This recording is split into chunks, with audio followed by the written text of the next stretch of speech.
ദില്ലിയിൽ ചർച്ചകൾ അങ്ങനെ കൊടുമ്പിരി കൊള്ളുകയാണ്. കെ.സി. വേണുഗോപാലാണോ, രമേശ് ചെന്നിത്തലയാണോ, വി.ഡി. സതീശനാണോ കേരളത്തിന്റെ മുഖ്യമന്ത്രിയായി വരിക? ഹൈക്കമാൻഡിന്റെ തീരുമാനം ഉടൻ പ്രഖ്യാപിക്കപ്പെടും. ഏറ്റവും ചർച്ചകളും ചിന്തകളും വിശകലനങ്ങളും പ്രഡിക്ഷനും ഒക്കെ അതിന്റെ ഏറ്റവും ആവേശകരമായ ഒരു സാഹചര്യത്തിൽ നിൽക്കുന്ന ഇടത്താണ് നമ്മളിപ്പോൾ നിൽക്കുന്നത്. അല്പസമയത്തിനകം തന്നെ ഒരുപക്ഷെ കെ.സി. വേണുഗോപാലിനെ മുഖ്യമന്ത്രിയാക്കാനുള്ള നിർദ്ദേശം ഹൈക്കമാൻഡ് അവതരിപ്പിച്ചേക്കുമെന്ന വാർത്തകൾ കൂടി വരികയാണ്.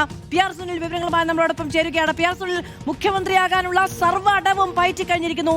നേതാക്കളെല്ലാവരും ആരുടെ താല്പര്യത്തിനായിരിക്കും കൂടുതൽ മുൻതൂക്കം കിട്ടുക എന്ന് മാത്രമേ അറിയാനുള്ളൂ.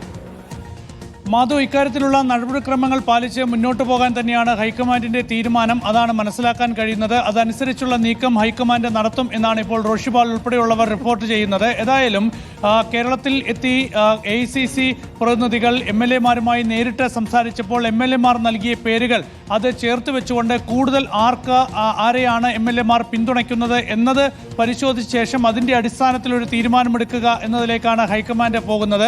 അതിന്റെ അടിസ്ഥാനത്തിൽ തന്നെയായിരിക്കും ഒരു നിർദ്ദേശം, ഒരു നിലപാട് ഹൈക്കമാൻഡ് അറിയിക്കുക. നിലവിൽ കെ.സി. വേണുഗോപാലിന് അനുകൂലമായ ഒരു നിലപാടാണ് ഹൈക്കമാൻഡിനുള്ളത് എന്നാണ് മനസ്സിലാക്കാൻ കഴിയുന്നത്. അത് ഇപ്പോൾ നടക്കുന്ന ഈ നിർണായക യോഗത്തിൽ ഹൈക്കമാൻഡിന്റെ അഭിപ്രായമായി അറിയിക്കും. പിന്നീട് ആ വിഷയത്തിൽ ചർച്ചകൾ നടക്കും. ഏതായാലും കെ.സി. വേണുഗോപാലിനെ മുഖ്യമന്ത്രിയാക്കാൻ തീരുമാനിക്കുകയാണെങ്കിൽ ഈ മുഖ്യമന്ത്രി സ്ഥാനത്തേക്ക് ഇപ്പോൾ രംഗത്തുള്ള രമേശ് ചെന്നിത്തലയായാലും വി.ഡി. സതീശനായാലും അവരെ അനുനയിപ്പിക്കാനുള്ള നീക്കവും ഹൈക്കമാൻഡ് നടത്താൻ സാധ്യതയുണ്ട്. ഏതായാലും മല്ലികാർജ്ജുൻ ഖാർഗെയുടെ വസതിയിൽ നടക്കുന്ന ഈ യോഗത്തിൽ രാഹുൽ ഗാന്ധി കൂടി പങ്കെടുക്കുന്നുണ്ട്. അപ്പോൾ രാഹുൽ ഗാന്ധിയുടെ നിലപാട് കൂടി വളരെ നിർണായകമാകും. രാഹുൽ ഗാന്ധിയുടെ മനസ്സിലുള്ള നിലപാടെന്താണ്, അദ്ദേഹം ഈ വിഷയത്തിൽ എന്ത് ടേക്കെടുക്കും എന്നത് വളരെ പ്രധാനപ്പെട്ട കാര്യം തന്നെയാണ്. ഏതായാലും കെ.സി. വേണുഗോപാൽ കേരളത്തിൽ മുഖ്യമന്ത്രിയാകാൻ നേരത്തെ മുതൽ തന്നെ ശ്രമങ്ങൾ തുടങ്ങിയിരുന്നു.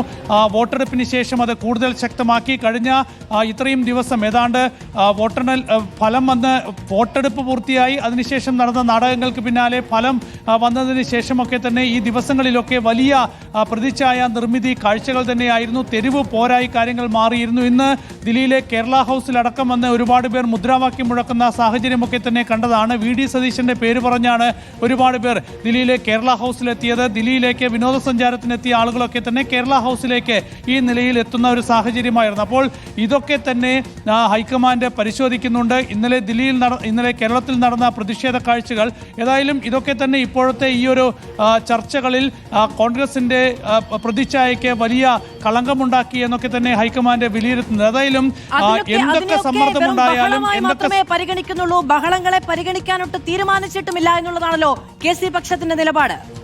മധു, എന്തൊക്കെ ബഹളങ്ങൾ ഉണ്ടായാലും ഹൈക്കമാൻഡ് നടപടിക്രമങ്ങൾ അനുസരിച്ച് മാത്രമേ മുന്നോട്ട് പോകൂ എന്ന് കൃത്യമായ സന്ദേശം നൽകുന്നുണ്ട്, കൃത്യമായ നിലപാട് അറിയിക്കുന്നുണ്ട്. നമുക്കറിയാം, നേരത്തെ കോൺഗ്രസ് ഇപ്പോൾ നേരത്തെ ഭരിച്ചിട്ടുള്ള സംസ്ഥാനങ്ങളിലൊക്കെ തന്നെ മുഖ്യമന്ത്രിമാരെ തീരുമാനിച്ചതിൽ അവിടെ പാലിച്ച നടപടിക്രമങ്ങൾ തന്നെയായിരിക്കും കേരളത്തിന്റെ കാര്യത്തിലും പങ്കെടുക്കുക. ബഹളങ്ങളും മുദ്രാവാക്യങ്ങളും ഒന്നും നോക്കിയല്ല ആരെ മുഖ്യമന്ത്രിയാക്കണം എന്ന കാര്യം തീരുമാനിക്കുക എന്നത് ഹൈക്കമാൻഡ് നേതാക്കളൊക്കെ തന്നെ വ്യക്തമാക്കുന്നുണ്ട്. അതുകൊണ്ട് തന്നെ ഇപ്പോഴത്തെ സാഹചര്യത്തിൽ കേരളത്തിൽ MLA-മാർ ആർക്ക് അനുകൂലമായിട്ടാണോ ഹൈക്കമാൻഡ് നിരീക്ഷകരോട് നിലപാട് അറിയിച്ചത് അതിനനുസരിച്ചായിരിക്കും ഹൈക്കമാൻഡ് ഇക്കാര്യത്തിൽ ഒരു അന്തിമ തീരുമാനമെടുക്കുക.